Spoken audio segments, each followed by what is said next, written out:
What's up, guys?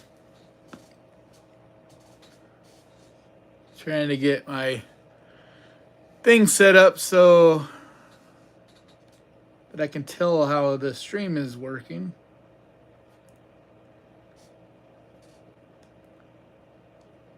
Get my thing set up so. All right. What's up, King Rhino? Yeah, I got my tablet tablet over here so I can see what you guys are saying. Because it's like, it only shows it for a split second on the screen when I'm recording it over here. So let me know if you guys can hear and see me okay. I have it recording on my iPhone, just trying to go with a more easy setup than going through the laptop and the microphone and all of that stuff. But can you guys hear and see me fine?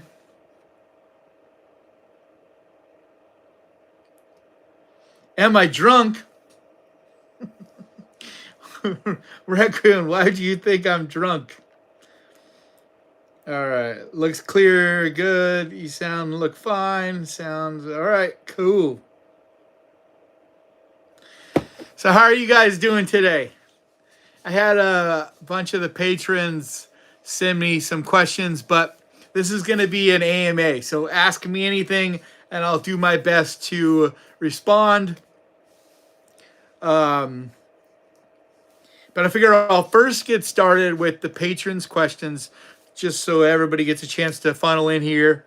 So start thinking of your questions. Don't ask them yet, because I'll have a hard time keeping track of questions. Also, with your questions, put question, like, so say question, parentheses or whatever, and then your question. So that way I can kind of scan through and try to get as many questions answered as I can. But I'm going to first go to the patrons over here.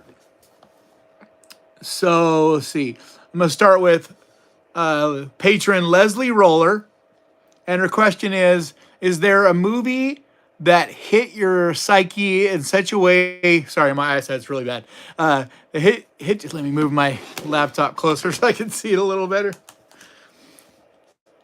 All right. She said, is there a movie that hit your psyche in such a way to make you say, honestly, wish I'd really never seen this? I don't know if I'd say there's ever been a movie that I regret watching, because in some way, shape, or form, it impacts you, you know what I mean? And it kind of becomes a part of you. And art is so, like that is the point of art. So like if it bothers me and it gets in me and it makes me uncomfortable, then generally it's a way for me to kind of think about things and mull over the reasoning on why that bothered me, why that affected me, you know, that kind of thing. So I don't know if I'd say any movie I regret. I do know that regret. I honestly can't think of a movie that I regret watching, at least not off the top of my head. There's definitely been some movies that have disturbed me, you know, and there's been things that stick with me. I talk about The Night House often, and that's probably, I don't regret at all watching that movie. I love that movie. I think it's incredible. But I think of anything I've seen in the last... Actually, you know what? The best way to answer that would probably be back in the early 2000s when I went, or I don't remember the year they came out, but anyway, when I went and saw Event Horizon, or you know what, even better than that, Hills Have Eyes, the remake in the early 2000s. That I regretted for a while seeing. There was some scenes in that movie that really disturbed me and really bothered me at the time. Thank you so much, Football Jones. That really disturbed me at the time. So that would be a movie that I don't regret now seeing it at all. And I actually talk more about it in my video that I did recently, my cannibal video. I talk more about the movie, but I don't regret it. But at the time, I felt that way. I definitely regretted it at the time because it really disturbed me. All right, so the next question is from, I might pronounce you guys' names wrong, and I apologize. I'll do my best. But and go to the next question is from Joe Suracola, and he wrote, "What was the very first horror movie ever you saw, and did you did you like it?" My first horror movie, legit horror movie, was Pet Cemetery. I've talked about this a few times on the channel before, but the original Pet Cemetery, it was the first horror movie, like legit one I ever saw. I saw Jurassic Park before that, and I saw a few thrillerish horror movies, but it was the first one that really sticks out. It was the first one where I was by myself at my aunt's house down in San Diego, and it was like one of the first times on my own as a teenager, flying somewhere, outside of my home area, taking my own flight by myself and staying there and watching that movie late at night by myself on VHS. And man, that movie scared me, but it also was so exciting. And it's, a big reason that I fell in love with horror, because ever since then, I've just loved the genre because it just really stuck with me. So let's see. The next question is from Electra Omega. Wrote, "What is a movie you watched and didn't like, but then later on loved it? And the flip side, what is a movie you watched and loved, but eventually didn't care for it?" So Event Horizon is the one that I didn't love at first because it disturbed me so much. It bothered me so much. This was way back when it was in theaters. But then now it's one of my favorite of all time. But back then I hadn't seen a ton of horror movies, and I was still, and on top of that, I had done some hallucinogens for like the first time right around that time. And so when I saw that movie, it like messed with my head even more. So I don't think I was actually on anything the day I went and saw it in theaters, but I had taken some and had like a pretty bad trip. I want to say it was a couple days before going to see it. So it just made that movie hit me even harder. But now it's definitely one of my all-time favorite movies. I don't know if there's any one movie that I used to love that I don't anymore, because I very much categorize movies. I put them kind of in their own sections. So there's different reasons that I love different movies. So there's never been a type of movie I don't enjoy anymore. The closest would be just anything that's just big summer blockbuster, superhero movies. Like some of those I used to enjoy more than I do now. Not just superhero, but just any huge, big budget blockbusters. I don't love them as much anymore. So much of them are just, it's like so much resources just wasted to me, put into, these big blockbusters. And I feel like you could take that money and divide it up and still have a ton of amazing movies, but not have to spend 200 million to get some big name actor. And they just seem kind of wasteful, because you look back at what the first real huge summer blockbuster was, and that was Jaws. And they spent money to make it, but it in no way was anywhere near like the kind of money we're spending now for these huge blockbusters. So I don't hate them now, but I definitely don't like the big summer blockbusters as much as they used to. When I was in late teens, early 20s, I lived for those big summer blockbusters. But I guess that's the point of those movies, right? They're mostly made for the younger, versions of us, I guess. All right. You guys are coming at me hot and heavy. I can't keep track of all of these questions. All right. Let's see. Football Jones, when does the Boogeyman review drop? Tomorrow morning. I just shot it a little bit before starting this live, so I just got to edit it. It'll be definitely up by the morning. I think I'm going to go see Spider-Man into the Spider-Verse tonight, or I don't remember the exact name, but you know what I mean, the new animated Spider-Man. I think I'm going to go see that tonight at the drive-ins and do some editing while I'm there, because I do most of my editing on my phone, so that I can just hang out at the drive-ins and do some editing. Um, and then thank you so much, uh, Jing Hawk. I never know how to pronounce your name, Jing Hawk. So thank you so much for the balloons and the number one. Uh, Gifted 5 Ghost Pirate memberships. What is that? I don't even know. I didn't even know you could do that. Next time you could do you could be a lucky recipient of Ghost Pirate Entertainment's gift membership. I have no idea what that is. So apparently you're giving away memberships. I don't know how that works. So I didn't know anything about there being a gift membership. And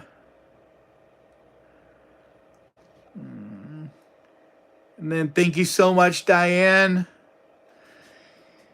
All right, back to some more Patreon. I don't know if I'm ever going to get to all these questions, guys, because there's a lot on the Patreon. But I definitely got to go to them first because that's only fair. James Hughes asked, I can't think of anything. Oh, well, that doesn't. All right, DC Carter wrote, who do you think is the most influential horror director? Influential. It's got to be either Wes Craven.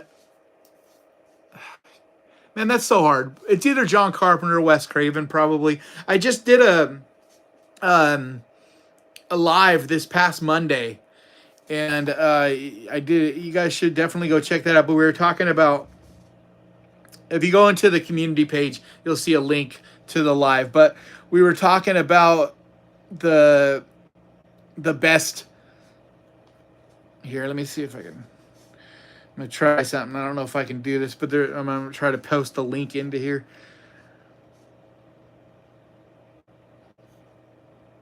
But anyway, we were talking about the best or our favorite horror, our top 10 horror directors over on Sledgehammer Horror. So if you go to the Sledgehammer Horror YouTube page, you can watch the whole live.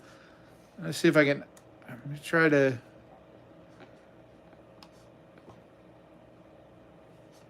Post the link. No, well, can I? Sorry, I'm gonna try to do this. I'm gonna try to do it every Friday. If not Friday, then it'll be that Saturday if I can't do it on the Friday. Thank you so much, DC. DC Carter's the man. All right, let's see if I can. All right, I'm gonna try to post this link into the chat. And I promise I'll get better at doing this multitasking and stuff. I've only done a couple lives. Ugh. And then, of course, my tablet decides to peace out on me. What is it?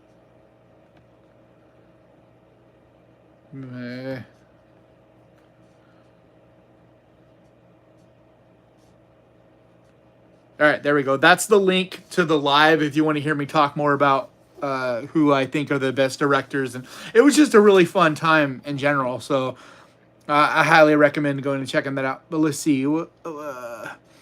Aaron wrote a lot of questions. So I don't know if I'm going to get to all your questions, Aaron. But I'll try to get to a few of them. First one was, what movie launched into your horror obsession? Like I said, it was definitely Pet Sematary, the original. It started a lot of this. And then on the big screen would be Jurassic Park.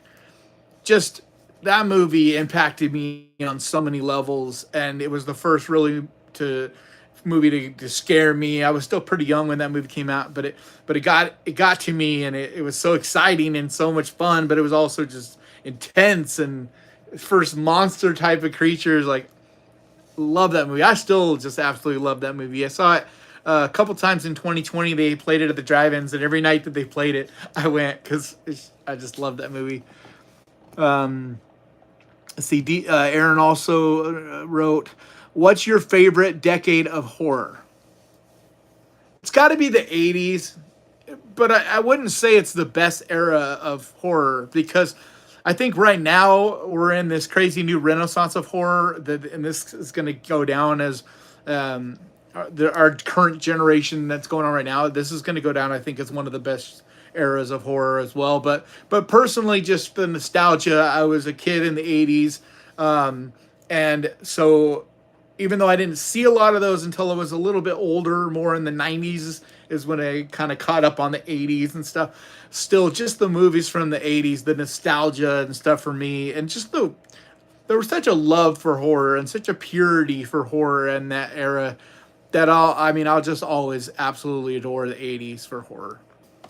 Look at that, man. 70, 80 you guys here in this house. Thank you so much, guys. This is really exciting. I didn't expect this to be so many of you guys to roll out. All right. How would your character, or how would I characterize the differences between American horror and Asian horror? And this was Ying Hawk's, another question by Ying Hawk. Or I don't know if I'm saying your name right, man. Or I hope I am.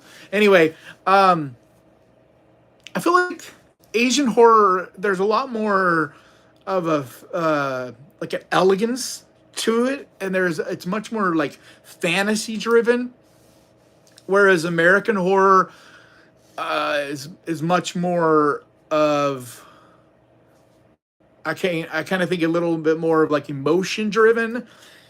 A lot of things have to do with like more on a personal level, like people, like the human experience.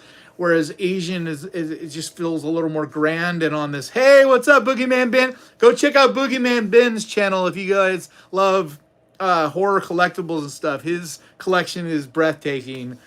Someday I'm gonna come hang out with him and see his collection in person. But her name is Jennifer. That's right. I knew this too. I always forget because your name just looks so different. Because we've talked outside of your Ying Hawk is Jennifer.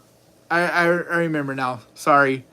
It's hard to remember everybody. But anyway, yeah. So that would be the best way that I see the differences between Asian and American horror. But that's also super generalizing, of course, because there's so many different types of horror in both worlds, you know? All right, let's see. Get caught back up on. Make sure I didn't miss any super chats. Thank you so much, Julie. The Blackening. Yes, of course. I'm definitely going to see The Blackening. I just saw a trailer for it last night when I went and saw The Boogeyman.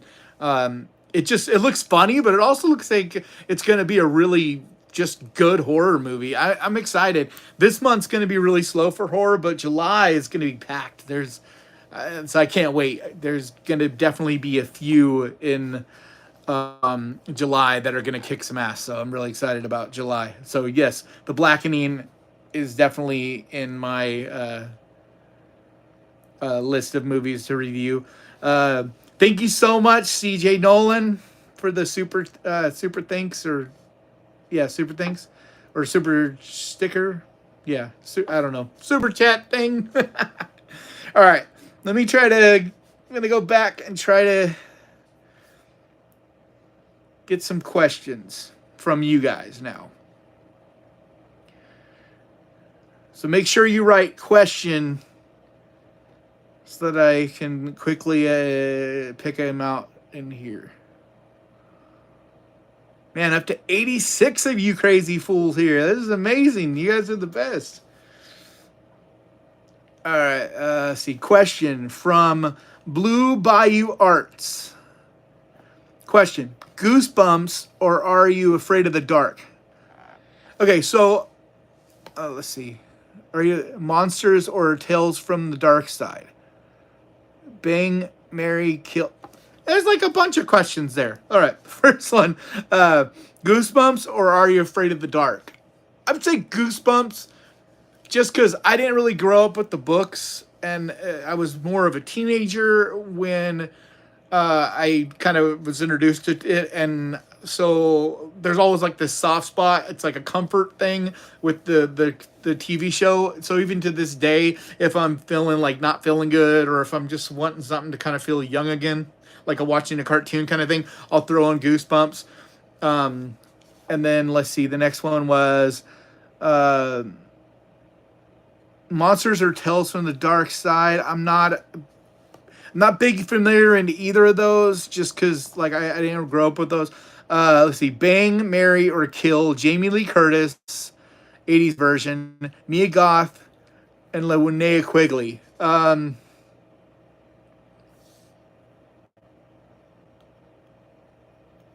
would I would kill I would this is you're gonna this is sacrilegious, I think, but I would kill Jamie Lee Curtis, which is just totally messed up, but I would.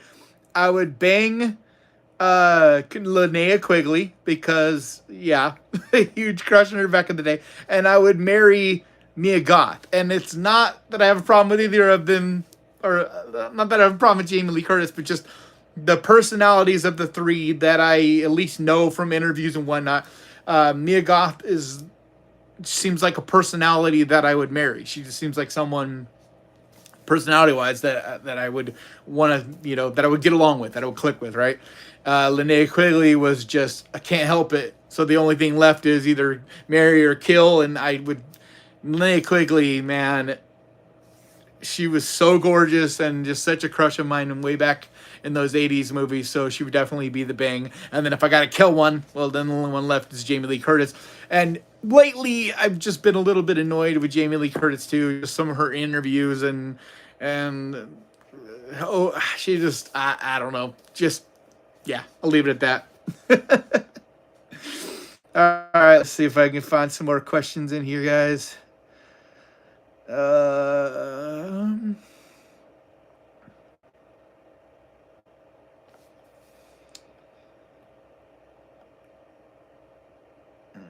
Okay. Question from CJ Nolan. Question, is Speak No Evil really a horror movie? Yeah. It's just it's just like in its own category of horror movie, but I think it 100% is a horror movie. I think it's more of what I would call like a real world horror movie. It's like something that's not fantastical, something that probably horribly as it sounds has really happened, or at least something pretty similar to that. And that is for me what makes it so haunting and terrifying. But it's not a fun horror movie, and it's not a fantasy type of horror movie. It's not a monster kind of horror movie. It's just into that real world kind of horror, which to me is still very, very horror. It's just like in its own little dark nook of the horror genre. That's one of the things I really love about horror, is that it's so broad. There's so many different little types of horror, and I've never been one to be a gatekeeper either. I don't feel like it's so right for me to ever say what is horror and what's not, kind of thing. Because if it is horror to you, like I remember seeing an argument one time where this person was saying that they thought Black Swan was a horror movie because it scared them, it chilled them to their core, like it bothered them. And then a bunch of people like jumped all over this person. I think it was on Reddit or Facebook, but like jumped all over and was like, that's not horror. And like, that's bullshit to me. Like, if it scares you, if it feels like horror to you, I mean, what does horror stand for? It stands for horrific. If you think something is horrific and it is horror to you, then that's fine. It's horror. I've never understood the idea of, oh, that's not horror, this is horror, like making these rules. Like, who cares? Like it's all love, man. If it scares you, if it chills you, if it, in some way gets under your skin and sticks with you and you think of it as horror, then more the merrier as far as I'm concerned. And that may not be a popular opinion, but that's just, how I feel about it. Let's see. I'm trying to scroll through here.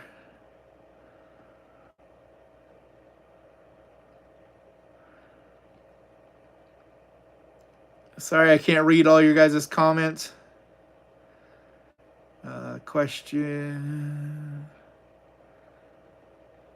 Question. Make sure you write question first, because that's what I'm using to find your questions. I'm just looking for question, and then I'll read.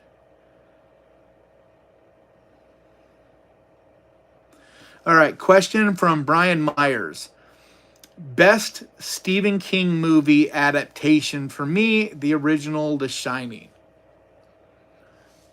See, that's tough because are you going, do you go based on what's the best movie or which is the best that sticks to the book? So that's what's tricky about it, or which is the most fun. The best movie that is inspired by Stephen King, I think, would be The Shining. I think that's pretty fair.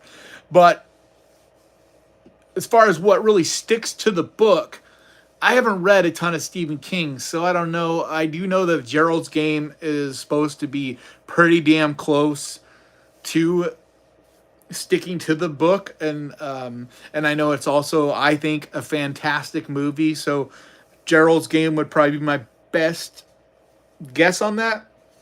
Fortunately, I don't read much. I don't have good eyesight, and then I also have really, really, really bad dyslexia, which is also why it's hard for me to track and follow these and read these. But yeah, so it's also why I don't watch a ton of foreign horror, because it's not that I don't want to read subtitles.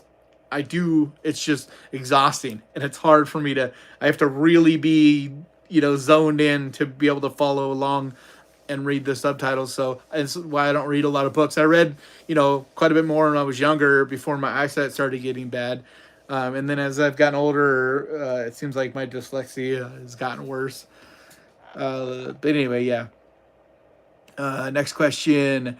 Ray Thomas. Question. Clumped all together, what's your top 10 horror movies? I'm going to go to limb and think that you're saying, what is my top 10 horror movies? I don't know if off the top of my head I could just give you my top 10, but the ones that jump to mind is The Thing, Phantasm, let's see. Man, it's so hard. There's so many movies from so many different eras that affect me on so many different levels. In the Mouth of Madness would definitely be on there. Man,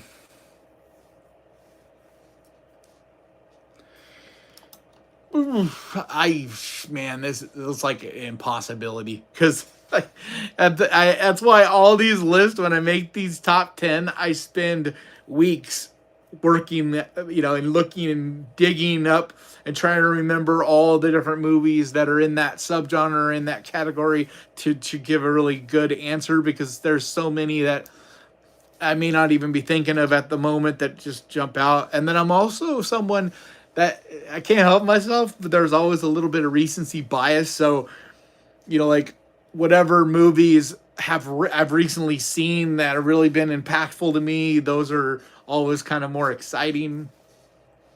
But The Shining would be on there somewhere. The Fog would be up there. Salem's Lot definitely is up there. The original, The Wolfman, Creature in the Black Lagoon. There's so many movies. Definitely George A. Romero movies. But anyway, so I really can't give you an honest, just one of these days I'll sit down and make that video of my 10 favorite horror movies, like a definitive list. Question, Joe Suracola. Have you ever seen a horror film from 1970 called Equinox? It has kind of a cult following. No, but I have had that mentioned recently, and it's on my ever-growing, insane book at this point list of movies to watch. But it's definitely one. There's a bunch of movies from the 70s. The 70s is kind of one of my blind spot eras, and I have seen like a lot of the big ones, of course, but there's a lot of more obscure movies, Hammer films, like just different 70s movies that I just have never seen that I want to see. And that's an era I love. Like every time I watch 70s horror, I love them. Like there's something that's just so beautiful about the way the films are done. Hey, look at that, up to 93. Let's see if we can get to 100 in the house.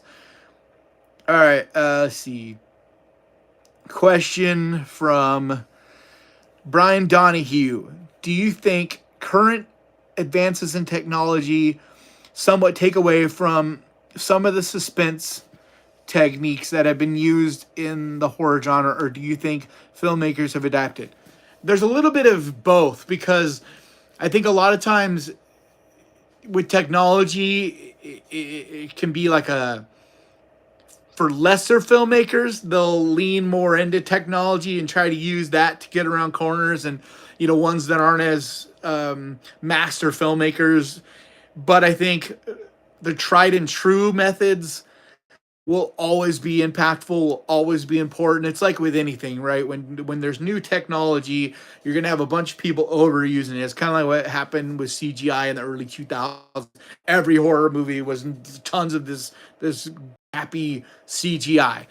But then as time's gone by, we're starting to see this more and more, where practical effects are coming back more and more, and it's going to equalize. You're going to have where you use CGI, but it's blended well with the practical to where it's seamless. You can't really tell which is the other. And a lot of the best horror that's being done now is starting to do that. And it's the same with things like that. Like you can't get around corners with technology. You can only use it as a tool, like anything else. And techniques are also a tool, just like technology. You can't do everything with just these tricks and this and that. You do need to have, some different technology as well. Like I think, the best filmmakers are the ones that are able to use their budget and all their resources, their tools, their techniques, the technology, everything they have, any resource they have,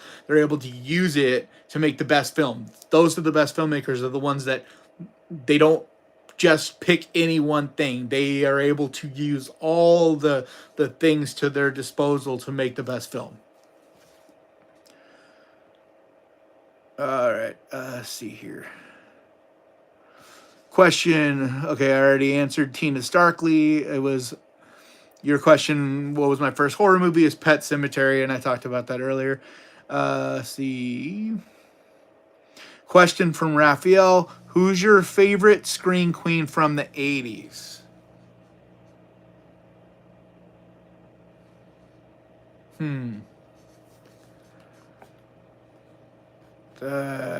Man, that's tough. There were so many great scream queens from the 80s. Like, it's just...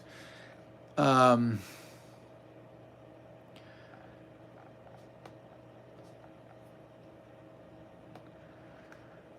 I don't know. Like, Jamie Lee Curtis is definitely up there.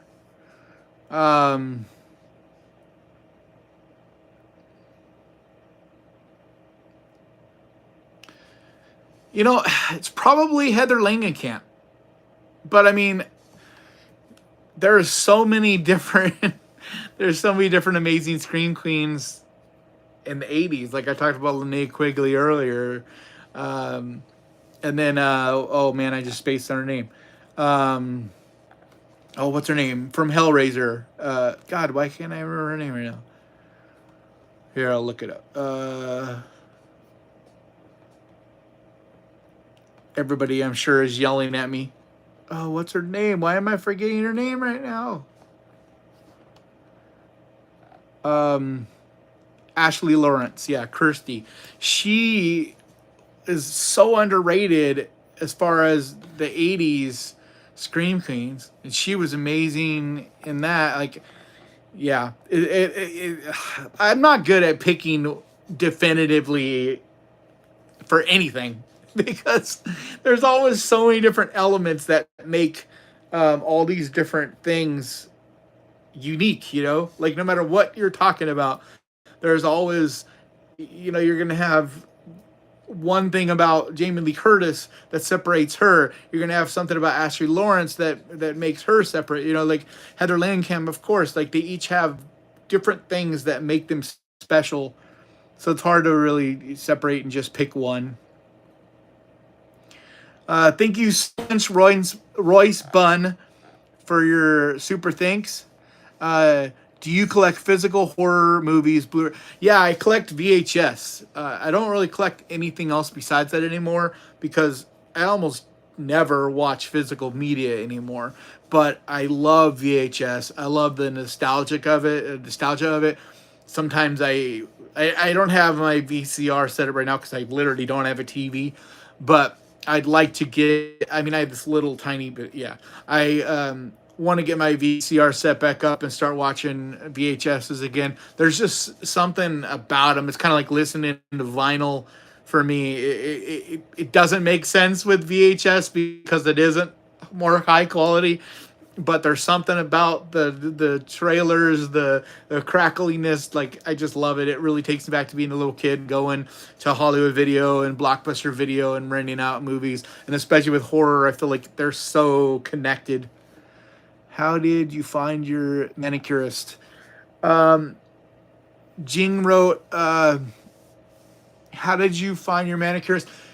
I had one I was going to for a while, and then I moved recently out into like a nicer area of town, and I literally just looked up, the most highest rated manicure, the nail salon in the area, and I just started. I went there, and it's a pretty big salon, and there's a bunch of different people that work there, and I just kind of started going through and having each one have them do my nails until I found one that I was really happy with. And her name is Susie, or I don't know what her actual name is, but she goes by Susie. So, but yeah, they're all really good there. I honestly didn't get a single one of them that I wasn't happy with their manicure. So, they're just a really good place. Let's see.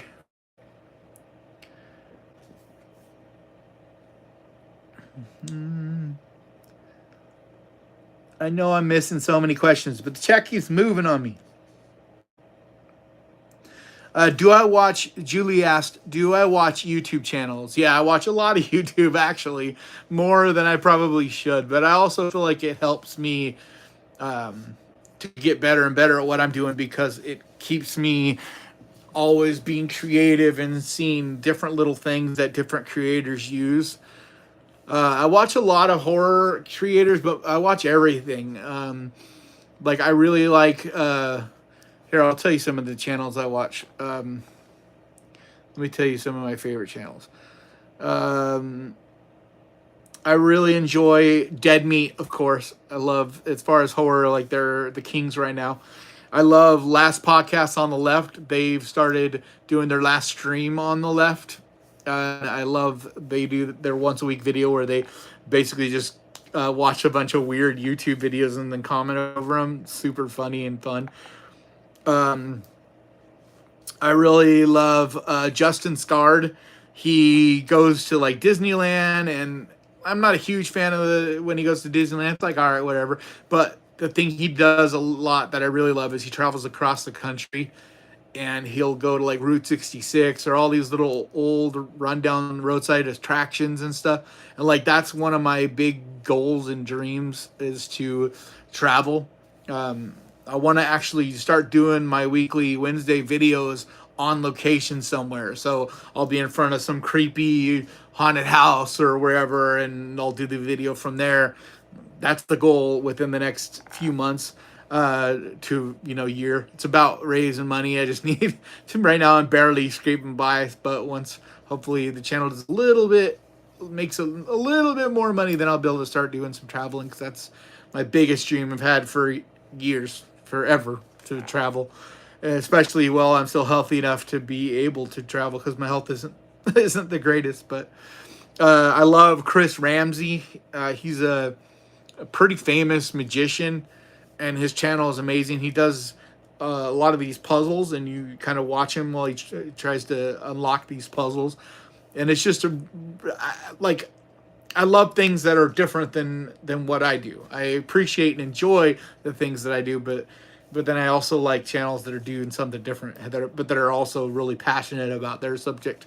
Um, I like Adam Savage, of course, from Mythbusters. His channel is great. I'm a big fan of Chris Stuckman. As far as movie reviews, I don't know if there's anybody more fair and balanced about his movie reviews than Chris is. I really enjoy the Punk Rock NBA. He does like deep dives into rock and punk rock and just different bands and subjects about music that I really enjoy. Um, Good Mythical Morning is always fun. Cody Leach is really cool. The horror show is really good. They've been doing a ton, but I really enjoy them. So yeah, I mean, I love I love YouTube. I watch quite a bit of YouTube. Let's see. Question: are any of your tattoos horror related? Not really. I have an outline on my leg that never got finished. I'd like to get more tattoos eventually. I used to be able to get them free back when I was in music, but I haven't really gotten very much in the way of ink for a while.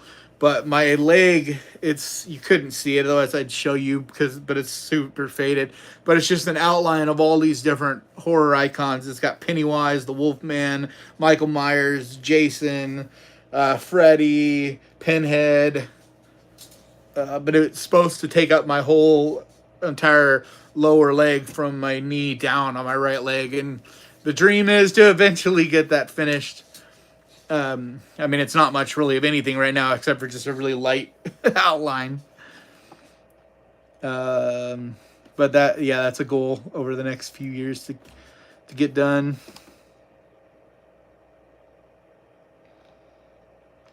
Let's see. Sinister, one of the channel crew members, wrote, let's see. If I could personally direct a horror remake, what would it be? I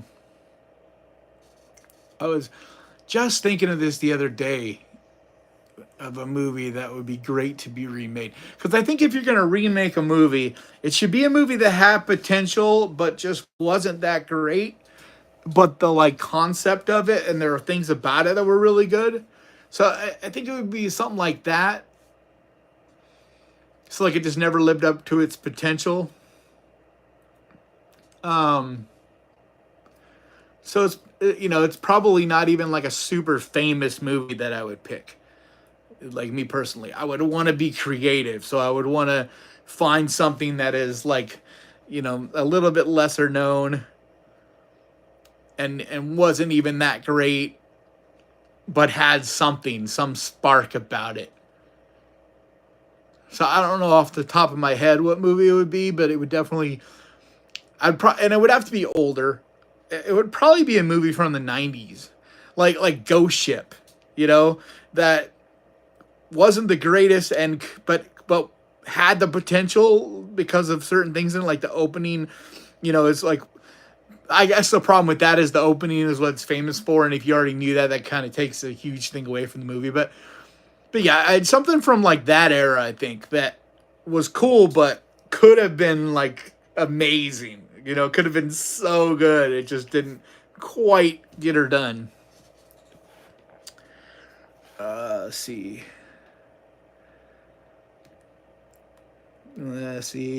Chris Shern, question. With the recent retirement of Robert Englund, if it happens, and it will, who should play Freddy? If they decide to do another Elm Street. See, I keep seeing people wanting a famous actor, and like I don't get that, man. Like, if they're gonna do another Nightmare on Elm Street, which they will, we're gonna see it. I would say within the next 5 years, if not sooner. I've heard some stuff that there's already, a lot of people hard at work trying to get something sorted with that. But if they're gonna do one, why would you want like someone older and famous? Like a lot of people, like Kevin Bacon, or and I think that's who Robert Englund even said himself. And it's like, dude, the guy's already like too old. Like you need someone that's in their like 20s, 30s at the most. Like someone that we don't really recognize that much, that's been in a few things, but kind of like Skarsgård was with Pennywise. Like that's what it needs to be. Like we knew who Skarsgård was, but he was never someone that you immediately were like, oh, he'd be a great Pennywise. But when he took that role, he was young and excited and just, in his I think he's in his late 20s, early 30s. That's what we need, so that not only do they become Freddy, but they can be Freddy. Because otherwise, we get someone that's in their like 40s or 50s, and they do one or two movies, and then bam, here we are again with no Freddy Krueger. Instead, what we need is someone that's going to be Freddy for the next 10 plus years, so we can have this really cool run of Nightmare on Elm Street movies again. That's what I'd like to see, and also someone young enough that they can kind of like reboot the franchise, and that becomes this new Freddy, but only pays respect to the old one. And that's what I really respected about what they did with Candyman. And a lot of people hated on it, and I get it, but that's what I appreciated, that what they did with Candyman is they got this guy that was young enough that he could be Candyman for the next 10 years, no problem. And I'd like to see the same thing with Freddy. I don't know of one actor that leaps out of mind, because I think, like if I was to do that, I would have to cast wide net and get a bunch of people to audition, and find that next Robert Englund. Because think about it. When Robert Englund became Freddy, he wasn't some huge Hollywood star. And he wasn't a star in his late 40s or 50s. Like, he's a fairly younger star that had experience and a lot of, like a really good resume, but wasn't this huge legend. You need someone that's not super recognizable so that they can embody that character. That's just my thoughts anyway. I'm a half hour away from the Conjuring house. What? Sinister, you're going to the Conjuring house? That is super dope.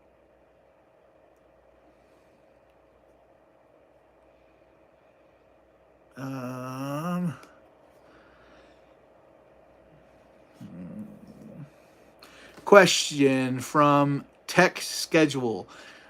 Who are your favorite punk bands? I'm not...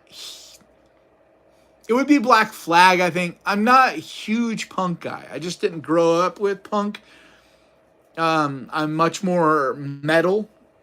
That's the music that I know a lot about and that I've listened a lot to. It's kind of like, I think when you're younger, or at least when I was younger, it was like either you were into hip hop, or you were into metal, or you were into punk. It was kind of one of those three. Or, not anybody I knew, but you could be country or whatever. But those were the three that kind of like, you picked one of those if you were going to be really into music. And I was in music. And so I picked metal and I sang metal vocals. But I appreciate punk. I just don't know a ton about it. But I definitely enjoy a lot of Black Flag and the Misfits. But yeah, it would probably be Black. I don't know. I really enjoy a lot of what Rancid's done too, and I enjoy a lot of the pop punk stuff too. I had a lot of fun with the pop punk, especially in like the '90s. I'm just not like a punk aficionado. So let's see here.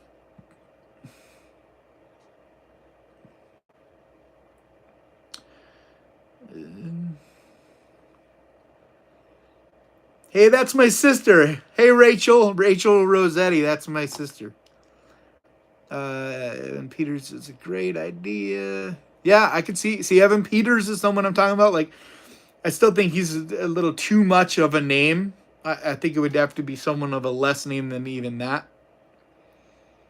But he's definitely got the chops. Man,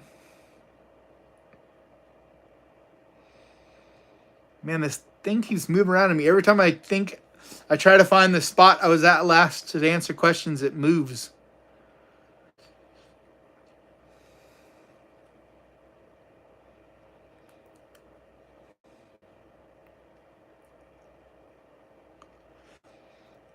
Okay, I am not a big fan of the term woke, and the question was, is wokeness? Sorry, I didn't read the question out loud. The question is wokeness going to destroy horror as well by Betty Boop? And I'm not a huge fan of wokeness, and I don't really agree that it's like, okay, I'll put it this way: I'm not a huge fan of wokeness because there term and what it can be is can be good, but then there's this where people, like anything, take something too far to the extreme. But like most things, in order to get things done, you generally have to, like, the pendulum has to swing too far into one side, and eventually it's going to come back around, probably too far the other way. Eventually it'll get in the middle where it needs to be. And like anything, we're seeing too much of that, like pushing too many quote unquote woke subjects into our media and this and that. But I feel like in order to get anything done, you got to kind of force some stuff, especially like in Hollywood, right? You know, you're talking about something that is ran by a certain, like, older people with money that are pretty close-minded to a lot of things. And so the only way to get them to do anything is to, like, hit them where it counts, and that's with money. And then on top of that, a lot of what people are calling woke, I don't really see it as woke as much as it's also what is making money. Like with anything, right? It's kind of like with anything, any business, they care about money more than they care about trying to make some statement. And I think a lot of times people think that everybody out there is trying to make some big statement and this and that. And it's like, in reality, they're just trying to make money. And they know that this is a popular subject that's going to get their movie talked about. And it's going to be the most inclusive and get the widest, thing. It's kind of like with Spider-Man or this and that, right? You want to cast as wide of a net, get as many different viewers as possible. So you're going to try to make it as inclusive as possible. And so then you see a lot of people being like, oh my God, Spider-Man's got, this or that subject or this and that person in it or whatever. And they get all offended. It's like, they're just trying to make money. They're just trying to get as many people as possible to enjoy their product. And so I don't think it's ruining anything. I think it's just a matter of, you got to find the indie stuff. You got to find the stuff with heart. You got to find the filmmakers out. Kind of like, okay, so with, like, look at Night of the Living Dead. Romero was not out to try to make a statement by casting a black man as his lead character in the movie. It just so happened that the best actor for the job was a black man, and it ended up becoming this, really powerful, important thing that ended up, affecting, like, having big ripple effects and this and that. And so I think the problem is a lot of people, you have to force them, like I said, this powerful people with money in Hollywood that have no heart, no soul anymore. You got to force them into doing the right thing. And sometimes you can feel it in movies, and so it might ruin a movie because they're trying to force their agenda more than they're trying to force, or more than they're trying to make a good movie. And like, that's the problem I saw with the movie Black Demon recently, that shark movie, is it was like all about their agenda, not about just making a good movie. And I was like, it wasn't what they were saying, it wasn't their message that I had a problem with, it's the way they put that message. So the same thing goes for the woke thing. Is it going to ruin anything? It just depends on the movie, and it just depends on the people making the movie. So I think it's important to just pay attention to the filmmakers, pay attention to the creatives, pay attention to the people in the industry that are making movies for the right reasons, and that are casting the right people for their roles and putting the right people in their movies, not based on some agenda, but also not closed-minded, not being like, my role can only be played by so-and-so. Instead, be like Romero and cast the best person for the job. It doesn't matter what skin color, doesn't matter what religion, just put the best person for the job. And I think you're going to have people saying that's woke regardless. If you, like, cast whoever you cast, You're not people saying that's woke, and that's why I'm not a fan of the term, because it's overused. People pointing at everything, saying everything is woke, and it's not always that way. Sometimes it's for the right reasons. Anyway, just follow the right filmmakers, follow the indie movies. Those are the ones with heart. Those are the real creatives. Those are the movies that are important. And so it doesn't matter about what else is going on in the world, because if you're following the right circle, the right type of filmmakers, the right kind of artist, then it's none of that's going to affect it, because they're only going to be doing what's right for the project, and not about making money, not about making a statement, but just making the best films and the best piece of art that they can. Sorry if that was a little long-winded.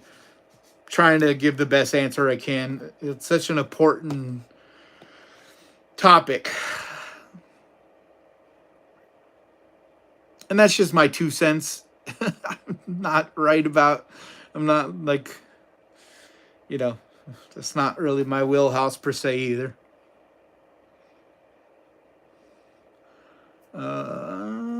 Question by Brian Myers. Should Rob Zombie go back to music or keep making movies?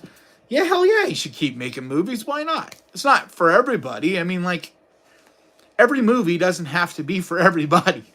Like, I wasn't in love with his monsters, but I also don't understand all the hate it gets. Like, he made the kind of movie he was wanting to make, and there are people that love that, and people got paid. It's a job. At the end of the day, it's something a lot of people forget, is like, that movie pays the bills of a lot of people. And just because the art form that ends up being made isn't for you doesn't make it bad. It just means it's not your cup of tea, but it could be for somebody else. So it's like, as long as his project isn't hurting anybody, and it's not taken away from anybody, and it's not doing damage or this and that, then why the hell not? Like, I also don't understand the idea of you make a remake and that somehow that hurts the original. Like, the original doesn't go anywhere. The original still exists. You can go watch that original right now, and it's still just as great as it ever was. If anything, no matter how good a remake is, even if it's a bad remake, it still brings eyeballs and attention to the original. So if anything, it's going to help the original, even if it's a really shitty version of it. It's like, I don't really ever understand the remake or the sequel thing, where people are like, you're ruining the franchise. Like, no, you're not. You're not doing anything. You're just making a new movie. It doesn't affect, good or bad, the original. It's still going to be there. Like, you don't remake a movie. It's just the way it is. If a movie is made in the 60s, no matter what you do now, that movie was still made in the 1960s, and not a single thing has changed about it. The only way you could hurt it is if you went into the actual movie and started editing it and changing the actual movie. But anything you do with a different movie now doesn't have any effect on that. And so I actually enjoy some of Rob Zombie's movies, and some of his stuff's a little too, this or that, and doesn't work for everybody. And it doesn't always work for me, but I really appreciate him as an artist and what he's trying to do, just like I really enjoy a lot of his music. And I feel like his movies have a lot of that same flavor and feel, but it's not going to be for everyone, but that's fine. Nobody's forced to go and see his movies. I actually really enjoyed his take on Halloween, and that he took it down a different direction, and kind of took it into this, the psychology of Michael, and kind of his thoughts and ideas of what Michael Myers, like what was going on upstairs and what created the monster. I love that, and I don't compare it to the original, because it was a very different movie, especially, the first half. The second half, he just paid homage and did almost shot for shot in a lot of ways to the original, but yeah.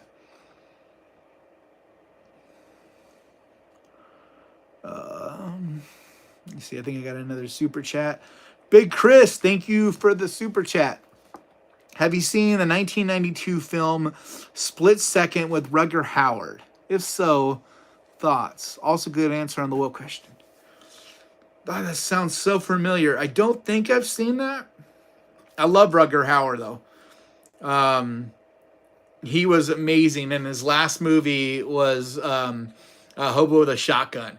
And me and my friend Josh, like, we're both just huge fans of that movie. It's so goofy, but love it. Such a good movie. But I don't think I've seen that. I'm gonna have to put that down on my list. I might have seen it, and I just can't remember. I don't know. I'm starting to get to this point lately where I've noticed, and there's a lot of movies that I'm like, I don't think I've seen it, and then I'll look and be like, no, I didn't see that. Or movies I think I saw, and then I go check it out. I'm like, nope, I didn't, because there's just this ever filling brain of these movies. Like I saw some really good movies this week. So, but you'll see on my next list on Wednesday the movies I'm talking about. And then let's see, we got any other questions? I think I'm caught up on questions. So if you have a question that I didn't answer it yet, ask it again. All right, let's see. Question from Bosco01. He wrote, or they wrote, where'd it go? No, the question's not from Bosco. The question is from Z Risek. And what did you dress up as last Halloween? I didn't really go and do anything. I have no life right now for Halloween. So basically anything and everything I do is on the channel. I don't remember off the top of my head what I dressed up as, but I do dress up for the Halloween season on all my videos. So those were my costumes. Mostly I just wore masks this Halloween. This coming Halloween though, I want to go even more over the top, try to do some full on costumes and get even more creative again. Cause like the first year on the channel, the first Halloween, or I guess maybe the second Halloween on the channel, I got really into it and I did a bunch of different fun stuff. But then this past one, I didn't have much money and I was working between my day job and this. I just didn't have time to do a lot. So I mostly just wore a mask. But I think it was the Halloween before last, so I dressed up as like this pumpkin thing. And it was really fun. I had like a bone tuxedo on and a pumpkin head. It was like a pumpkin, but turned into like a jack-o'-lantern head. And, but I don't know. I've done so many costumes.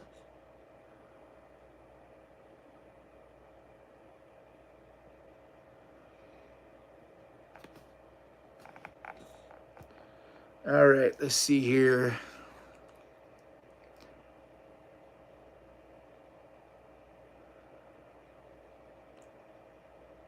Okay, Jordan Peele does not suck. I don't know who said that, but you don't have to like his movies. He may not be your jam.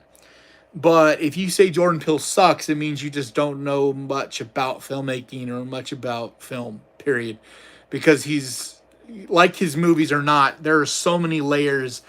He is so skilled. There is so much going on. And that's why he's getting a lot of comparisons to Alfred Hitchcock. And it's not that anybody's, you don't have to love a guy or his films. You don't have to enjoy his movies to still appreciate what he is. And people are comparing him to Hitchcock because he's such a master filmmaker. The way he puts so much, these crazy levels of it, I don't even know how else to put it, but there's so many different things that are being said in one of his movies.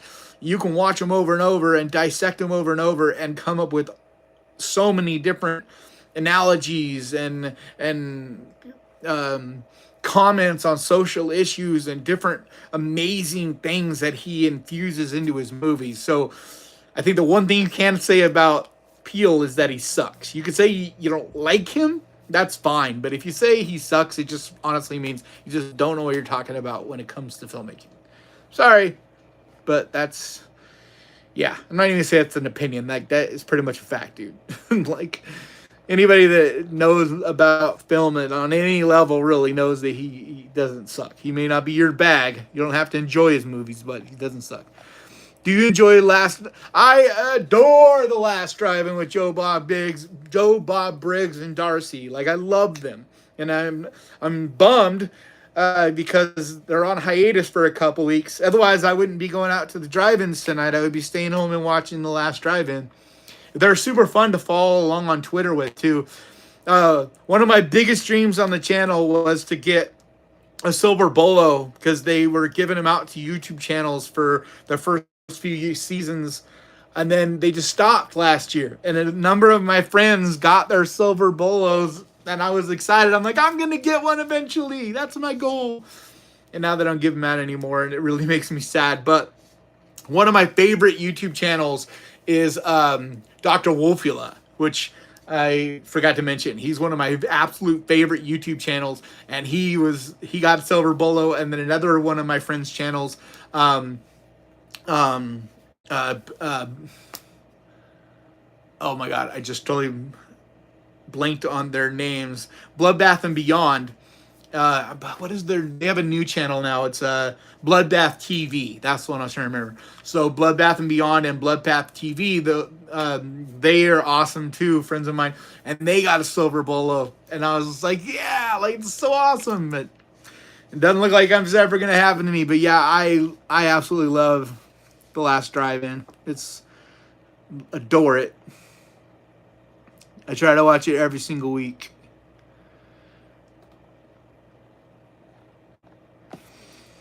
Let's see.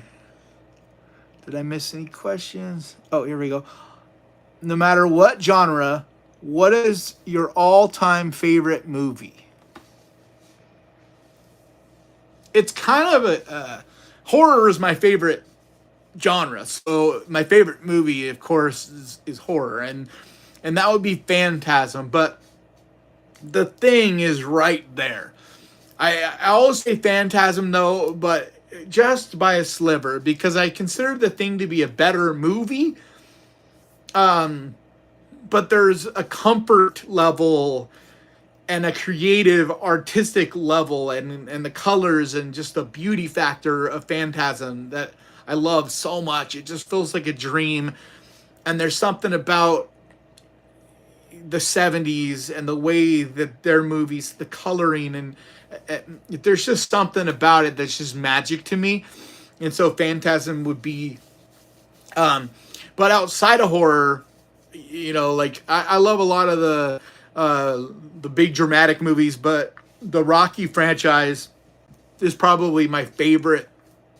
So Rocky 1, 2, and 3, and then 4. So the first 4 Rockies, I mean, I love all the Rocky movies, but especially the first 4. Those are probably my favorite movies of all time, besides horror. And Indiana Jones and Back to the Future are right in there as well. The Goonies, of course.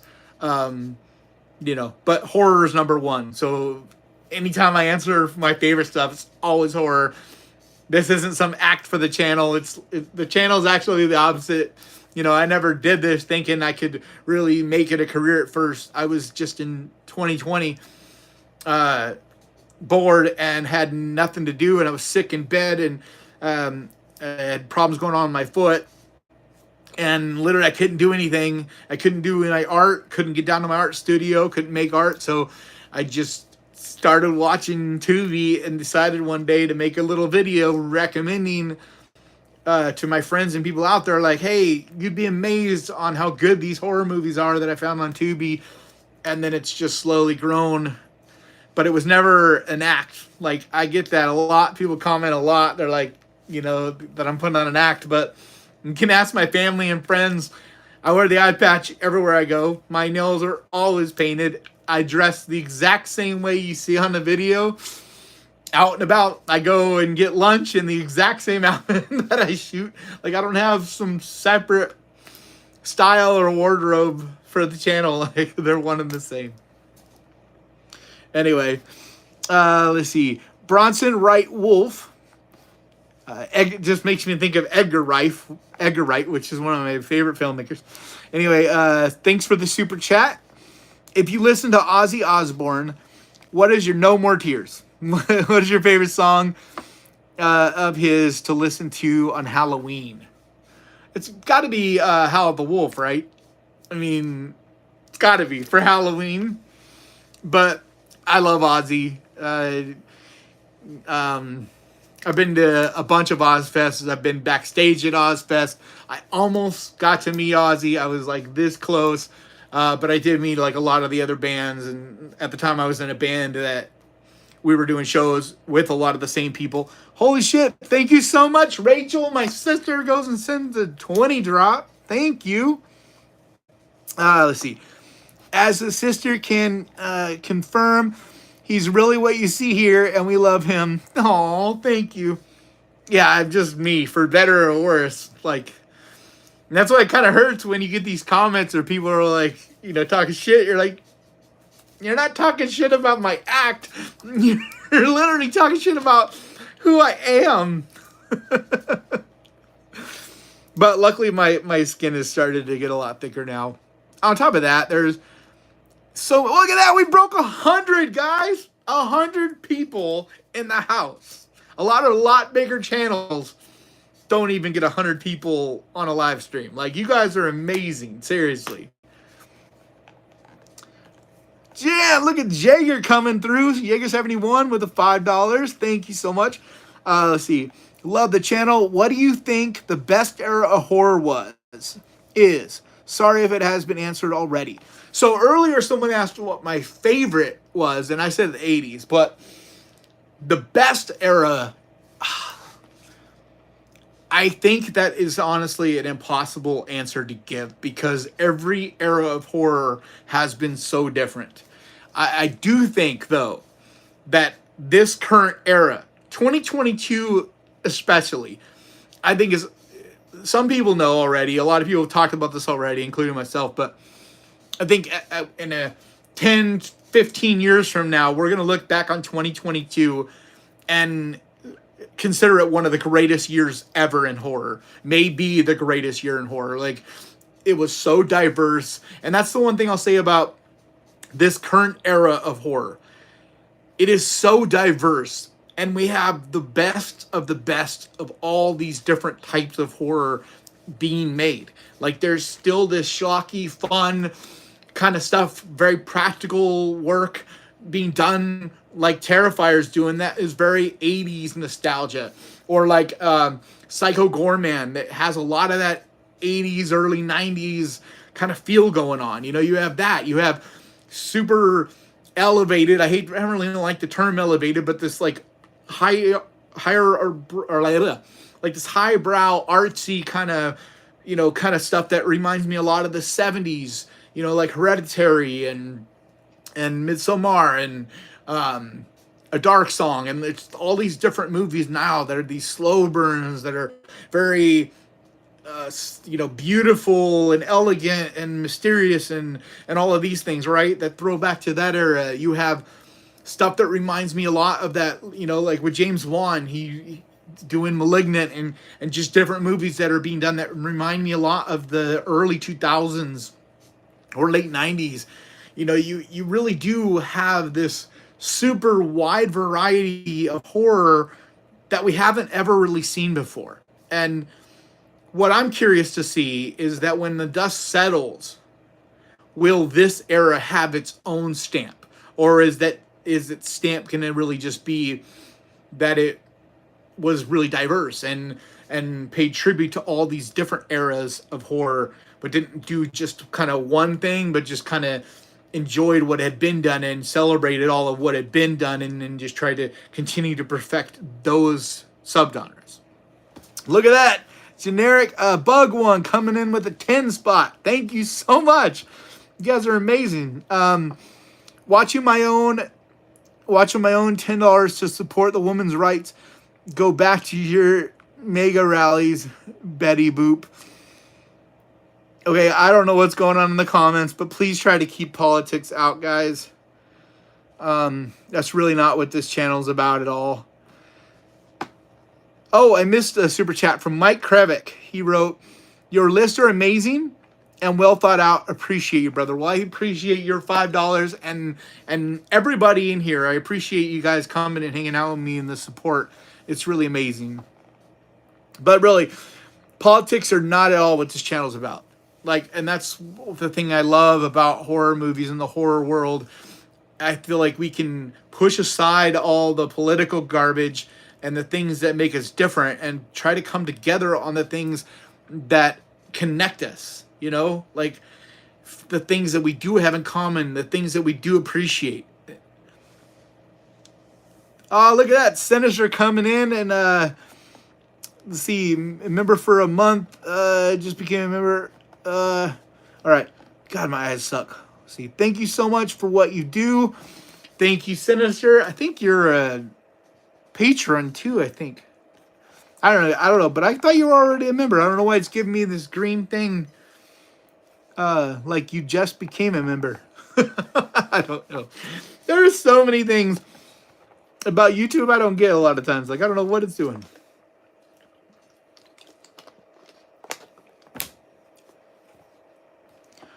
All right, let's see if I can find some more questions. Yes, Rugger Howard does rule, Betty Boop.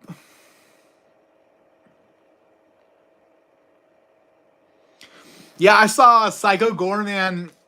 The theaters were all closed down, but it came to the drive-ins, and I was through the moon because in 2020, you guys know, there was nothing to do, nothing going on. And it came to the drive-ins, and I was beyond excited. I was so happy to get to go see that in the drive-ins. And there was a few movies, very, very few, but that went to the drive-ins that year, and it was amazing.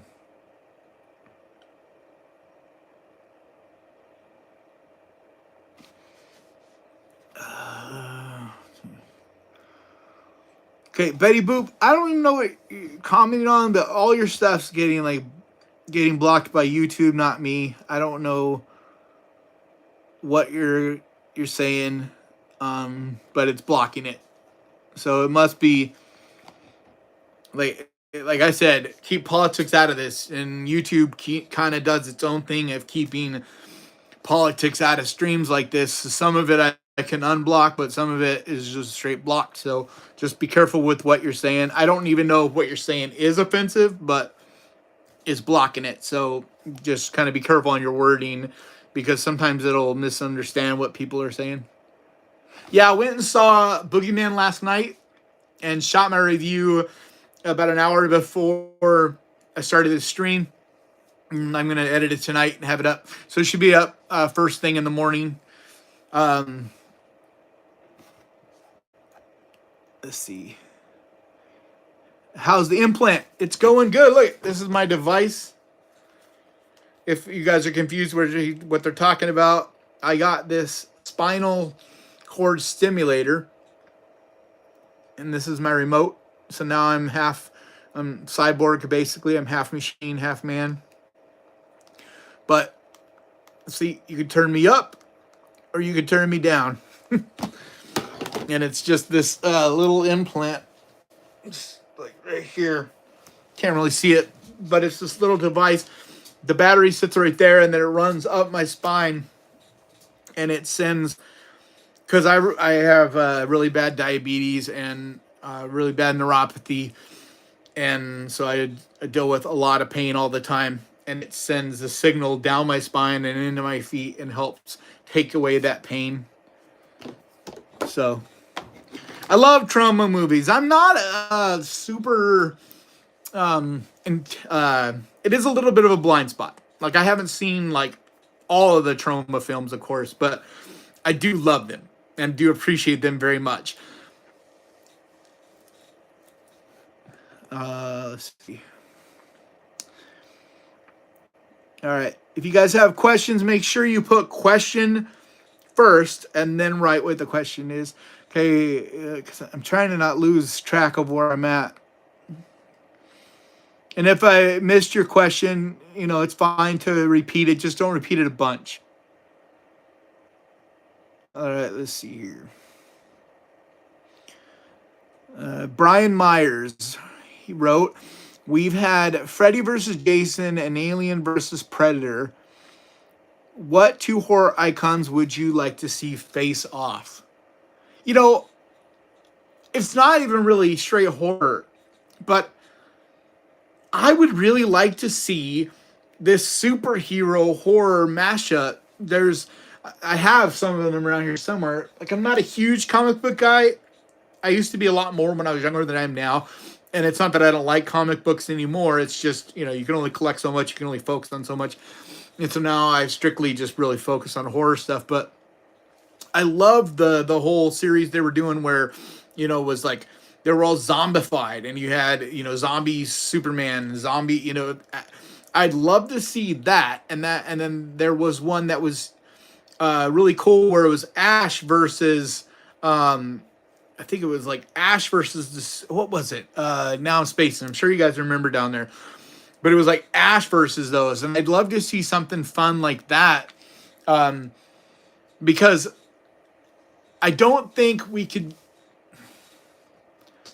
I don't know. I would love to see something like that, but it's so hard things like this off the top of my head because I know there's much better answers out there of monsters I'd love to see go mano a mano. I feel like you could take the pumpkin head somehow and use the pumpkin head and bring him into something like some cool universe like the Conjuring universe or something that's, you know, and bring like a creature of some kind into a more serious franchise like that would be kind of cool. Or like, I don't know exactly how to explain what I'm saying, but if you could take some fantastic creature and somehow bring it into more of a realistic universe and bring two totally opposite franchises that don't really necessarily fit together, but do it in a serious way. I'm not saying do it in a silly, funny way, but put it into a more serious type of setting and bring some creature like that. I think that would be really cool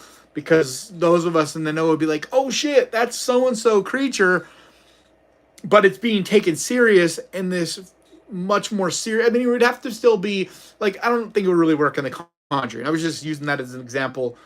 So it would have to be a little more fantastical than The Conjuring, but something similar where there is supernatural elements, you know, that are brought into the universe. Anyway, I hope that makes sense. Let's see here. And everybody that's saying love my channel or love this channel, I appreciate you guys so much. Like, seriously, thank you. I just can't answer, and I can't even read all the comments, but I'm trying.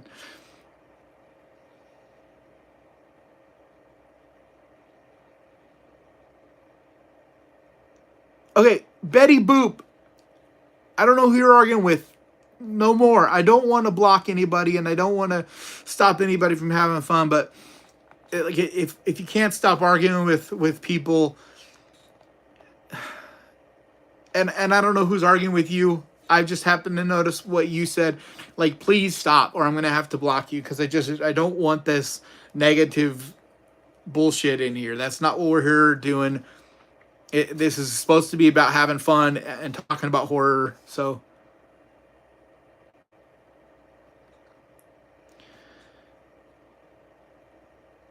all right. Okay, Chris Stern, Chris Shern. Negoth does have eyebrows. She just has very light red ones. I know a few people, redheads, that have that. And if your hair is light blonde or light red, it looks like there's no eyebrows. But she does. They're just very, very faint. I don't even know how I noticed that one. And I still haven't seen Malum. I need to watch Malum. It's something I really want. I've been kind of waiting to review it. Hold on. I'm trying to charge my tablet. It's dying on me. I've been kind of waiting to do Malum until I saw it on Shudder or some streaming service like that. Somewhere that you guys could watch it, you know, cheap or free.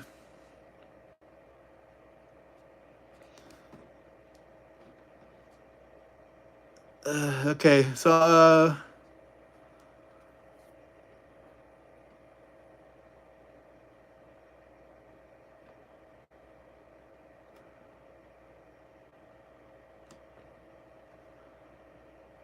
right, so I just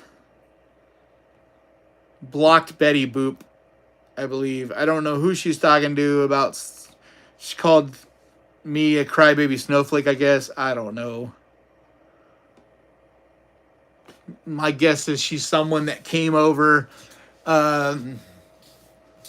from me reviewing that religious movie.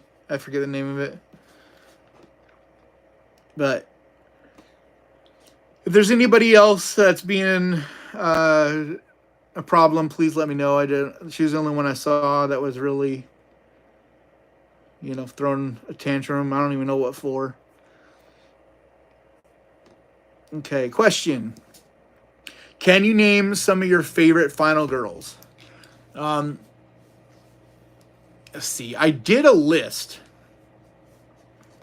Let me see if I can find this real quick, and I'll just share it. It's a video that I made a while ago. So I'm not gonna say the quality of it is that great. It's not as, definitely not as good as what I'm doing now. It was a while ago, but it was my 10 favorite final girls.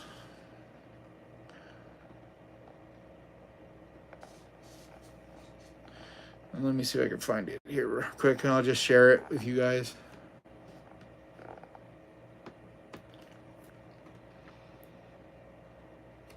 Okay, it wasn't technically final girls. It was my 10 best women of horror. But I still think it's a video that's worth checking out, and it's a better way for me to answer that question.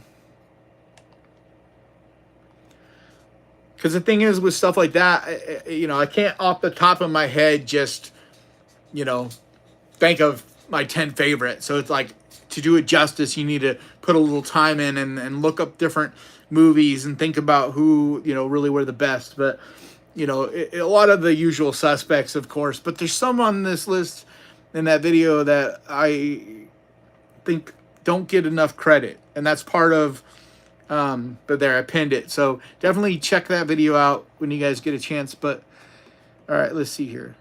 Whoa, $20. Thank you so much, Navoy. Navoy7. And I feel like I had another super chat back here I missed. Yeah, Big Xander.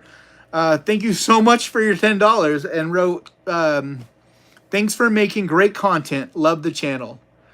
Thank you so much for the support. Like, you guys are amazing.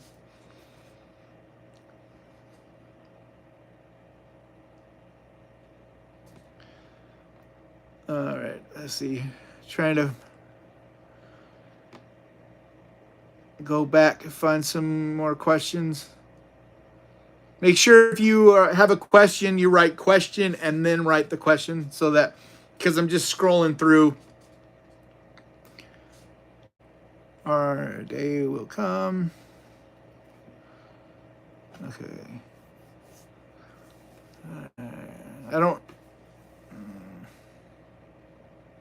I'm sorry, T.A. Dearman. I'm not sure what our day will come is.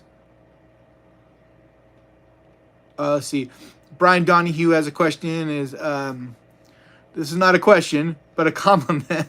You are highly dedicated to what you do. Thanks for all the time, passion, and effort you give us in your reviews. Bravo on quality work done. Thank you so much. I appreciate it. Thank you. Question. What do you think of The Thing, 1982? That's by Nick Meaner. I think The Thing is the greatest horror movie ever made. Like, flat out. I just think when you put together, and like anything, it's so difficult to rank things like that, because, there's so many different subgenres and each one has its best, and sometimes they're dramatically different. Like, how are you going to compare the best trauma type of schlocky, fun, silly kind of horror like that, low budget, how are you going to compare that to like an A24 movie, right? But I think The Thing, if you were to do your best to figure out, the best of every genre, it would be The Thing, because it has so many elements of all the different subgenres all put together, and it seamlessly, it works so well. Like, all the different elements, the creature feature elements don't feel silly. They feel like menacing. They feel like they work. It's also a movie that is very, very old now, but so timeless. It's still chilling. It still holds up. And then it's not only scary, it's not only the most impressive practical effects ever done, in my opinion, but it also has this powerful, deep layer to it of human psychology and like of like just all these different layers of paranoia and interesting things like that too. Can you guys? Oh, sorry, my screen went black for a second. You guys can all still see and hear me, okay, right?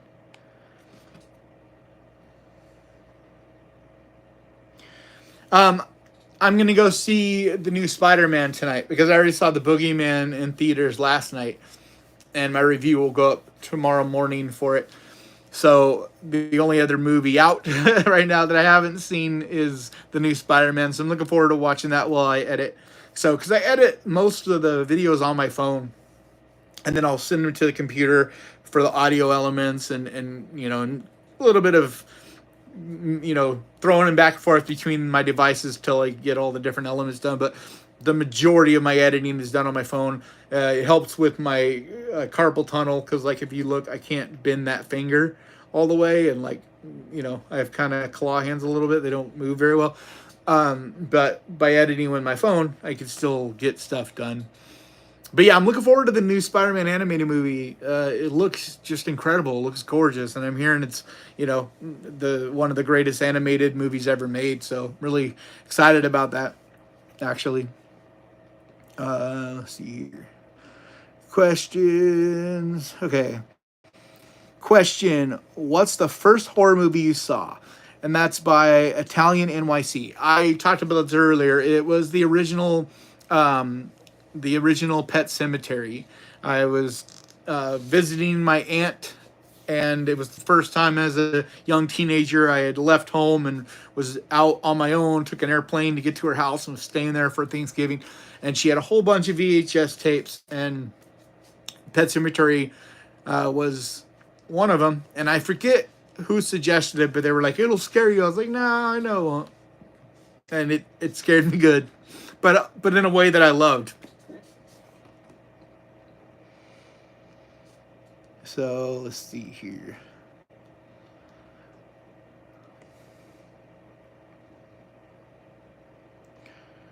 Good question. Let's see. What's a movie you absolutely hate? Just as your opinion, not how technically good it was. The only movie that I right now that pops the brain anyway that I absolutely hate was Jeepers Creepers Reborn. To me, everything I don't like about cash grab, no heart, no soul, nobody giving an absolute giving a shit at all about movie was that. Like everything about it shit on the franchise. It just like everything about it was bad. And then on top of all of that, even if I'd seen it on VHS or even if I'd seen it streaming, I was still like, this is a lousy movie, and I would have been, irritated by it. But the fact that it was in theaters, anytime a movie is in a theater, I see it on a different level. I put it on a different level. I expect more of it. Don't waste my money, my time. Everybody out there's money and time. In this case, it was like $15 because it was like a special, screening kind of thing. $15, and it was just an abomination. Like the only reason I even finished the movie at all was for you guys, so I could give a review to you guys, hoping that you guys would see my review and not waste your money and not feel the frustration that I did. So if you ever want to see me angry reviewing a movie, go watch my Jeepers Creepers Reborn one. Yeah, that movie I hated. There was also another movie called Separation that I felt very similarly about. Not quite. I didn't hate it as much as Jeepers Creepers Reborn, but it's definitely up there. And that was, I did a review summer of 2021, I think. So it's another one if you want to see me angry, yelling about a movie.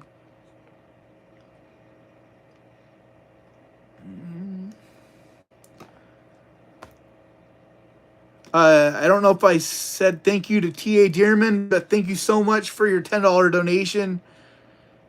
You're amazing.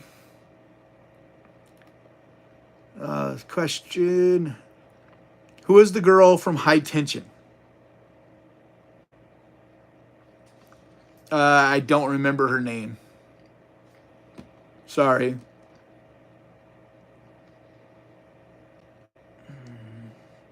What is Killing Grounds on, if you don't mind me asking? Question. What is Killing Grounds on? Dragonfire Lighting. I don't understand that question. What is Killing Grounds on, if you don't mind me asking? Killing Dragon Tiger Fire. If you can re-ask that question and explain it a little better, because I'd love to answer your question, but I don't know what you mean.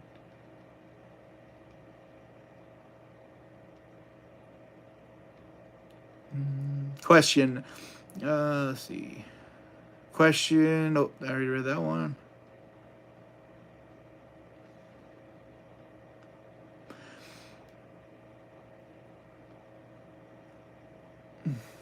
No, I'm on the West Coast, so it's still fairly early here. So the drive-ins, first movie doesn't start until like almost 9 o'clock, and it's only 4:30 here, so I have a couple hours before I need to take off.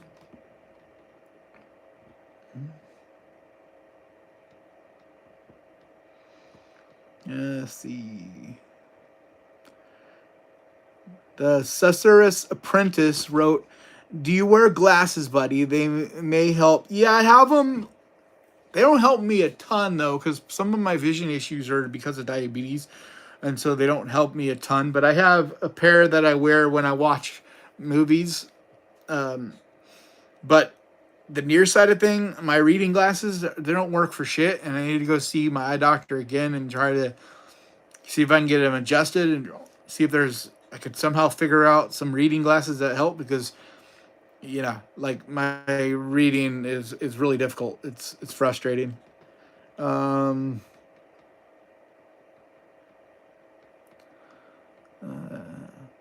you know any better movies in a cult topic than A Dark Song?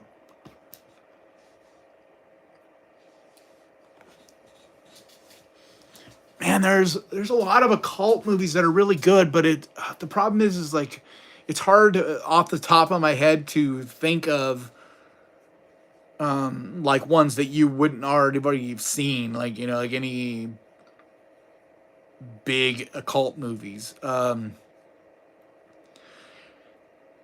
But it also kind of depends on what you consider a cult, right? I'm trying to think what it was. I feel like I just watched an occult movie that was really good. Oh, on this week's list, it isn't exactly. It doesn't seem like it's where the direction the movie's going to go, but it does kind of go in this direction, and I don't want to spoil it, but I recommend watching The Kill List. It's going to surprise you. It's different than you're going to expect, and it does have some trippy occult elements that happen. Yeah, I don't want to say anymore, but The Kill List is a really good movie. A lot better than I expected, and a lot better than I think most people expect based on the trailer or even me talking about it. Let's see. Navoy7 wrote, question, got the title wrong. I should have typed, have you done a review of The Forbidden Empire? No, I haven't. Turn me on so many. No, The Forbidden Empire. That sounds familiar. I can't place that, but I definitely haven't reviewed it or covered it.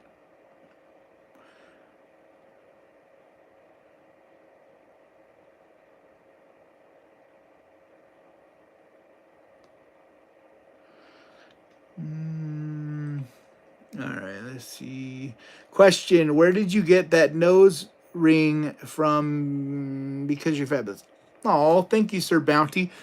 I got these on Amazon, and it was really cool. It wasn't even that much, but it was like a pack of a bunch of black ones and stainless ones, and there's the barbell one, and I had to gauge up to be this size because so it's like a larger size. But there's like the bull rings or like the captive bead rings, and the kind of like this, and then there's these other ones that you can't really see, so I don't generally wear them Like you could see them if you're in person, but on camera you wouldn't be able to see them. But they're just these like metal spikes that come out of your nose. They're really trippy, but they kind of bury in my mustache, so you don't really see them.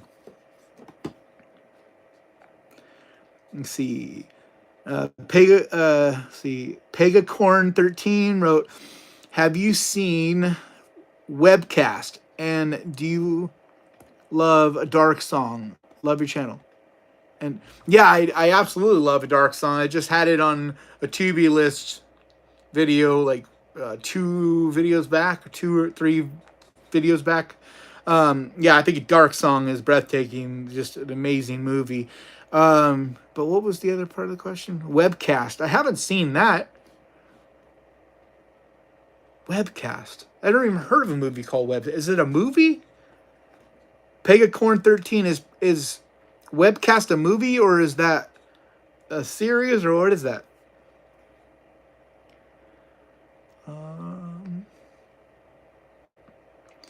All right. I'm sorry I can't say your name because it's in Russian, but it's in letters I can't read. Sorry, but the question is, what kind of horror movies do you like? I hate slasher movies like Chainsaw Massacre, but love movies with ghosts like The Ring. Also, love zombie movies. I enjoy everything, but my favorite horror movies would definitely be space movies, and I'm a huge fan of cosmic horror, and definitely some alien element horror. But like my favorite period of any kind of horror movies is definitely, got to be the cosmic type of horror, Lovecraftian horror. There's just something that just disturbs me in my core, and I absolutely just love it. It's so fun. Unfortunately, there's just not enough movies that are, in that subgenre. I don't know why either, because the ones that have been made seem to be really loved by the horror community. Question: would you ever consider doing a ghost hunt at some haunted locations? Oh yeah, definitely. I've seen a lot of things in my life ghost related. I don't know exactly if I believe that they are what we think they are, and I also don't believe that the vast majority of people that, or the accounts of people seeing ghosts or whatever are always legit. I think there may be something more to it that we don't quite understand. I don't know if it's a spirit of a person that's passed away per se, but I'm always really excited by. I love the night for one, and I love history and being at historical landmarks that have a history and they just kind of breathe. That they have their own energy to them. I love all of that. And so I'd love to go on a ghost hunt, especially with people that took it serious and were not trying to be all, ooh, every little thing. Oh my God, what's that? But people that took it serious, I would love to do something like that.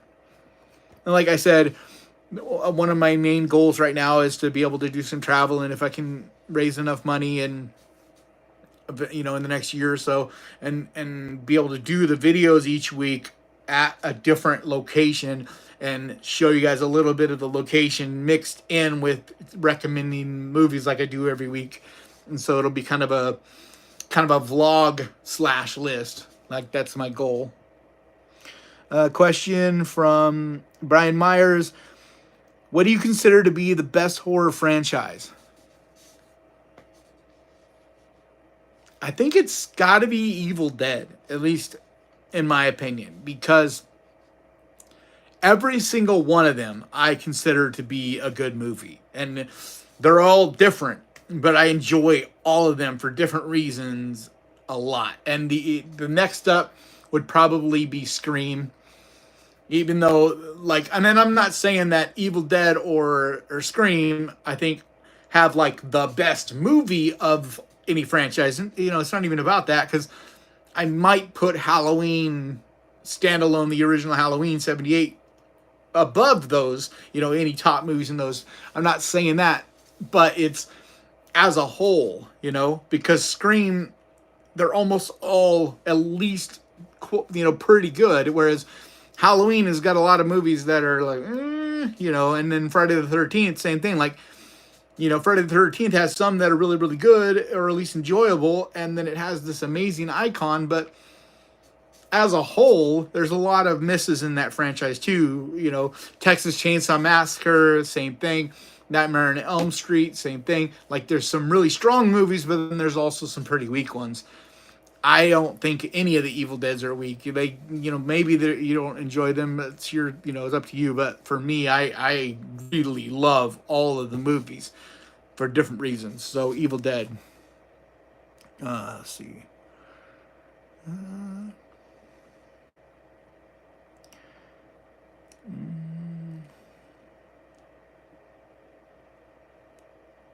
Question from Daniel Ruida.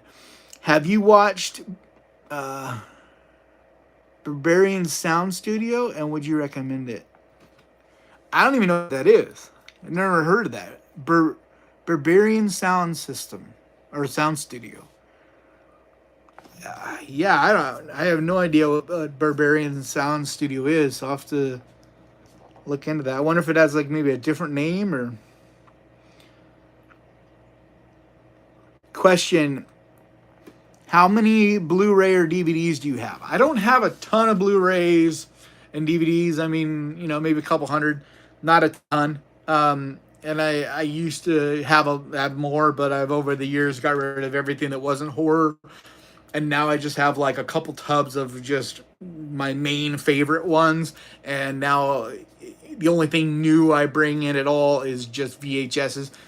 And I still don't have a ton of VHSs. I just don't have the money really to buy stuff right now. I'm just, you know, every penny I have is going either back into the channel or buying myself food. You know, like I haven't even been able to pay rent in quite a while. Like luckily I have family that's helping me stay afloat as I'm, you know, taking on this venture.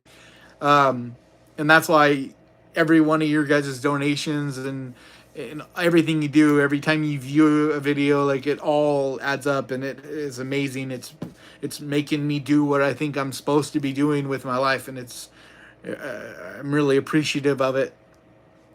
But yeah, I don't have a ton of VHSs, and oh, thank you so much for your super thanks, Chris or Oriel. Let's see. The day they make a movie like Invasion of the Body Snatchers, I'll be the happiest man alive. They do good movies, but too far apart. I love Invasion of the Body Snatchers. Like, that's a really good call as far as the best franchises. That's up there. There just isn't a lot of them, but like there's 3 of them, right? And all 3 of them were really good. The middle one is one of my favorite movies of all time, the 1970s version. Is there 4 of them, or there's just 3, right? I don't know, but Invasion of the Body Snatchers, those are all really, really good movies. I even the original 1960s one is one of my favorite of that era as well.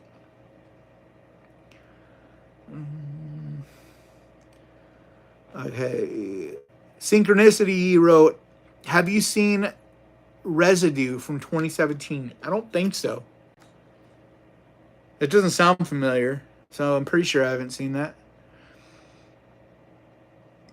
Have you seen The Taking of Deborah Logan? I love The Taking of Deborah Logan. That is a really underrated possession movie, because it shows possession and all that, and it does a really good job with all that, but it also takes some really unique twist and does some things you're not expecting, and it subverts expectations, and you think you're going one way, and then it kind of flips on you. So it's a really, really underrated, really good movie. Plus, I forget her name, but the actress from Dexter that's in it does like amazing body performance.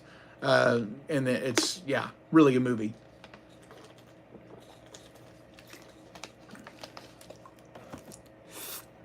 Have you seen, let's see here. Okay. Tech Schedule wrote, question: have or would you ever do a list of best short horror films?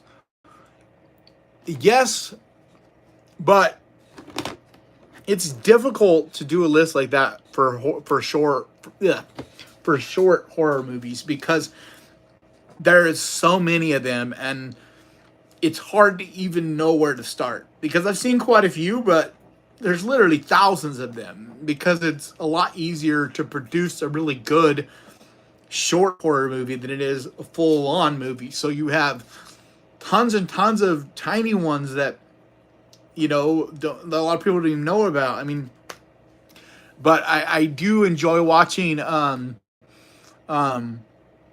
there's a really good YouTube channel called Alter that puts like shorts out, like short horror movies out, like almost every day, at least once a week, and they're all really high quality, and it's really cool because they've started doing these videos where they combine a bunch of different ones together that are of the same subgenre. And like they just did one recently. It was like hour and a half long, and it was a number of shorts all combined together, and it was cosmic horror. And like they're not all amazing, but some of them were really, really good that I could see someone making a full-on movie from. But Alter's fantastic. But it's a rabbit hole I'd love to go down more. It's just like a lot of things is about time. And as it is, like, you know, it's a challenge to even do what I'm doing. It's part of why I'm trying to do this more, so that I can give more and do more with you guys, but that doesn't take like a ton of production time, because a lot of people don't realize like how many hours go into each one of my videos that I put out every Wednesday. Like those videos literally take like a week's worth of work between researching and watching movies and figuring out, you know, what the movies are going to be, to, you know, writing my notes, then shooting the video, and then the editing takes a ton of time. Yeah, it's just a lot that goes into each one.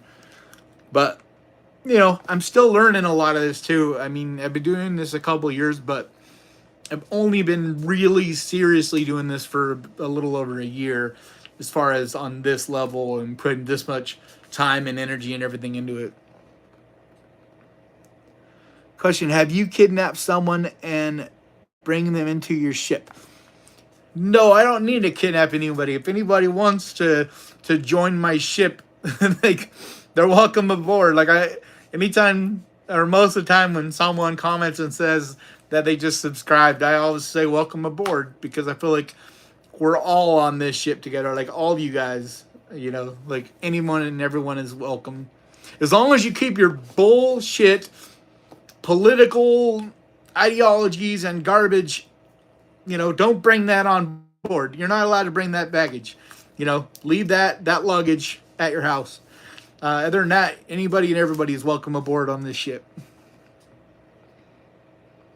ETV wrote, have you seen... Oh, I already answered that one. Your opinion on the Hatchet. I love the Hatchet movies. Like, they're a love letter to the 80s slasher movies. I love them. I just talked about the Hatchet movie some in a recent Tubi video. I think it was like 2 videos back of my Tubi videos, and I just love them. Like, they're so fun, and it's... I love when there's movies made that the whole purpose is to just have fun. You know, the whole point is for the audience to be laughing and you know, screaming and just having a good time. Like, I call them popcorn horror movies, is, you know, and it's something you don't take too serious. You don't pick apart. You don't overthink it. You just go in to be entertained and just kind of like let it be what it's going to be and just have fun with it. You know, and the Hatchet movies are perfect for that. They literally just are exactly what I mean when I call something a popcorn horror movie, like the Hatchet movies. Let's see here.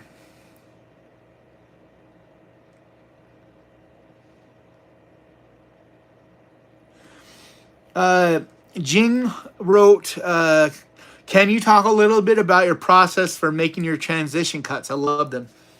The transition cuts they've become something that's more and more important to me to do in these videos, because like they're the one thing I can do that there's no limits to, like, I can do whatever I want. It's just about pure creativity. And so it reminds me in a lot of ways of my paintings, you know, because if you don't know, I used to do painting and sculpture, you know, fine art, abstract fine art, you know, modern art. And so those little transitions remind me of that, because I can take and do whatever I want. And they're short. And so they're not, like, they don't matter. Like, they're not, you know, they just kind of add to it. And there's no, like, I don't know, rhyme or reason, so to speak. Like, I don't have to do anything. There is sometimes little hidden meanings behind them, though. Like, I'll say that much. Like, sometimes a video in my head will have a little bit of a theme, and so those little transition cuts, they'll have a theme. You may not always be able to know what I'm saying with them, but a lot of them anyway will kind of tell you what I think the theme of that video is. Like, you know, but there's all these different ideas, and it starts in different ways. A lot of times it starts from me just looking around and looking for weird imagery or video. Like, sometimes it's a news story I'll see, and a lot of them are on YouTube, but I'll see like a news story that makes me think of something, or sometimes I'll straight up take a commercial that I think looks weird in a way, and then I'll just do stuff to it and process it until, you know, it feels weird enough, or it looks in the way that I want it to, you know, be what it's going to be. Sometimes it's about the visual. It's just about how I want something to look. Sometimes it's about the type of creepy quality I want it to have. Sometimes it's, like I said, it'll go with the subject of that video. Like, it'll kind of in a weird way be like, you know, telling you the goal I'm going for with that video, like how I want that video to feel, or like a theme that kind of connects the whole thing together in a way. But yeah, I love making them. I really do. Let's see. And sometimes making those little transition cuts will take me way more time than they should. I'll spend a lot of time on those things sometimes. Let's see. Fifth 303 or Phil 303 wrote, question, is there any, or is there somewhere online we could find your music? Yeah, if you just look up Mahalah, Mahallah, that's Mahallah music. That's my old band. I mean, I haven't played music in a long time, but you can look that up. You could also look up, that's the best as far as music you could find.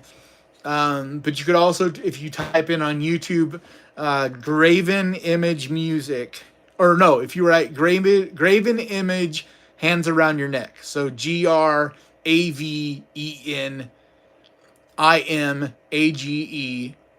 and then Hands Around Your Neck. There's a music video from one of my bands that we did like 10, 15 years ago. I don't know, over 15 years ago now. But the best one is Mahalah. So if you look up, like I said, Mahalah, which is Mahallah. If you look up Mahalah music, there should be Iuma, IUMA is one website I know that still has like quite a bit of our music, but there's at least like 8 to 10 songs floating around there, at least, that are still available for Mahalah. But I was a singer.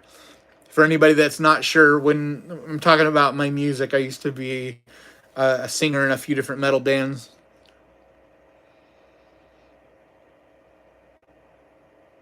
Let's see.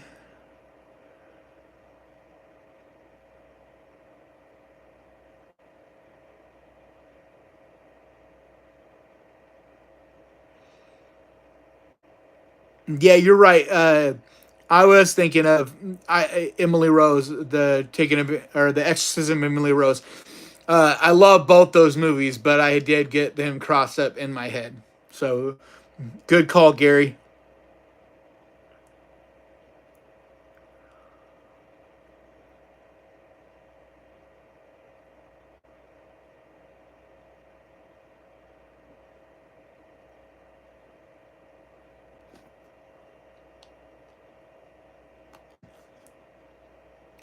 Uh, let's see. Ariel Klisklowski. Shout out. Errol Klisklowski.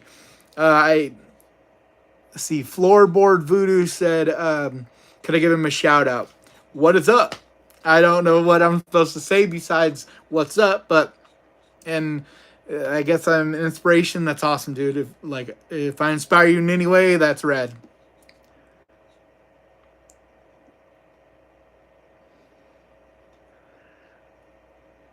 Uh,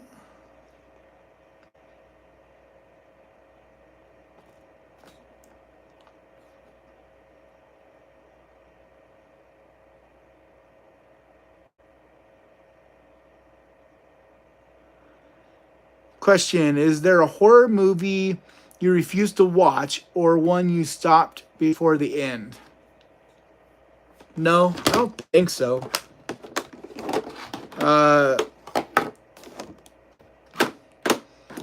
no, there's nothing I wouldn't watch. I mean, there's some movies that I'm not a big fan of. You know, like I've talked about before, um, with um, oh, now I'm spacing on what movie I was going to refer to, but yeah, I mean, I'm not a huge fan of movies that are just meant to like gross you out, like shock, or not gross you out, but like shock movies. Like, you know, killing babies and just things to shock you. I'm not a huge fan of that kind of stuff, but it wouldn't mean I won't watch it. Sometimes I don't see a point if I already, you know, if it's just not like any of you guys, right? If it's not something that's going to interest me, or a movie that is anything I'm excited by, or interested in, then it's not gonna, you know, I'm not gonna watch it. Like, but it doesn't mean I won't. Like, if there's a reason, or if there's something that interests me about it, I'll watch it. Or if it's like one that a bunch of you guys are talking about or something. Like, there isn't anything really I'm against. I mean, I think an artist needs to have the freedom to create whatever their expression, you know, their artist's expression is, you know, but it doesn't mean that we all have to enjoy it or we all have to watch it either, right? It's just they do deserve, or I think it's important to keep people with that freedom to express what they need to with their art form. So I am getting tired and hungry, and I want to get heading out to the drive-in soon. But more than that, I need to get editing. So I had a great time with you guys, and you guys' generosity was amazing. And I don't see any more real questions that I missed. Oh, here we go. See. What app do you use for video editing? I mostly use a video app on my phone called Video. Shoot, what is it called? It's called.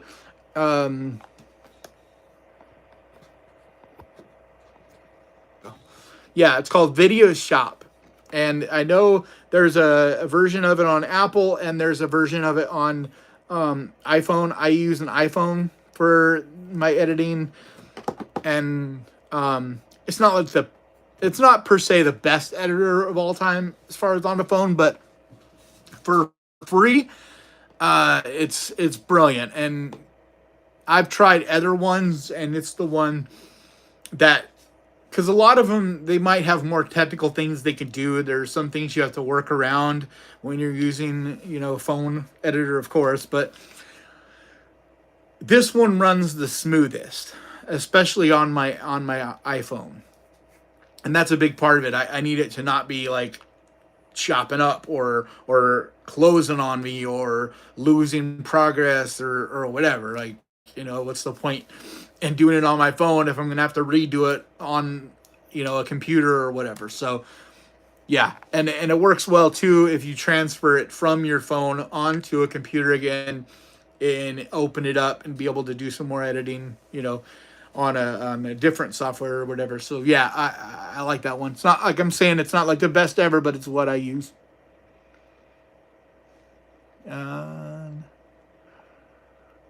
Well, I think that's gonna be it. Oh, is there a horror movie you refuse? All right. Do you enjoy horror type video games?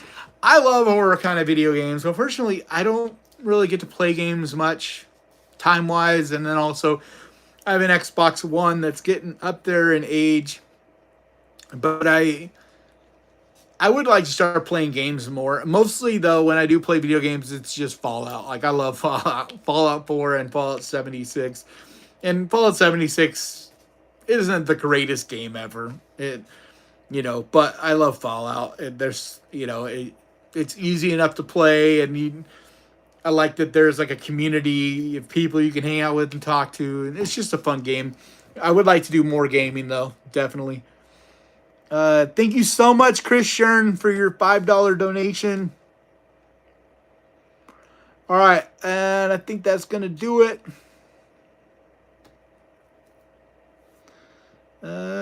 Make sure there's not one last one that wants to sneak in here with a question. Have you seen or reviewed Leviathan? I've talked about it in numerous videos before. I never did like a dedicated review just to it though, but Leviathan's amazing. Leviathan, I think, deserves more credit. And then there's Rachel with another 20 spot. Get some popcorn. Thank you. You're awesome. Yeah, I love Leviathan. It is a brilliant movie. One of the best underwater horror movies. Well, it's actually more in the sci-fi, but it has enough horror. I love it. I think it's a gorgeous movie. Big fan of that movie. And then, have you seen, one last question. From C.E. Trang. How has embracing your fears via horror affected your art and the way you approach life? I think horror has been huge for my life, for me, because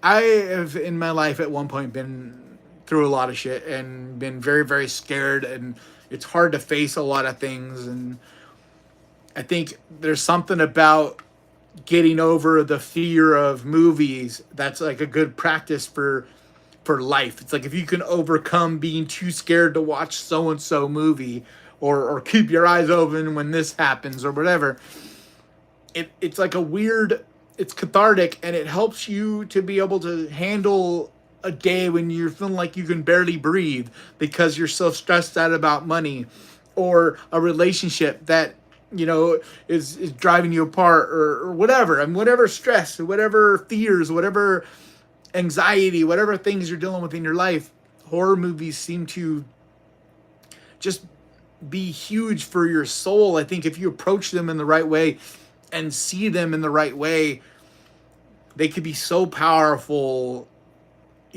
for like as a tool in real life.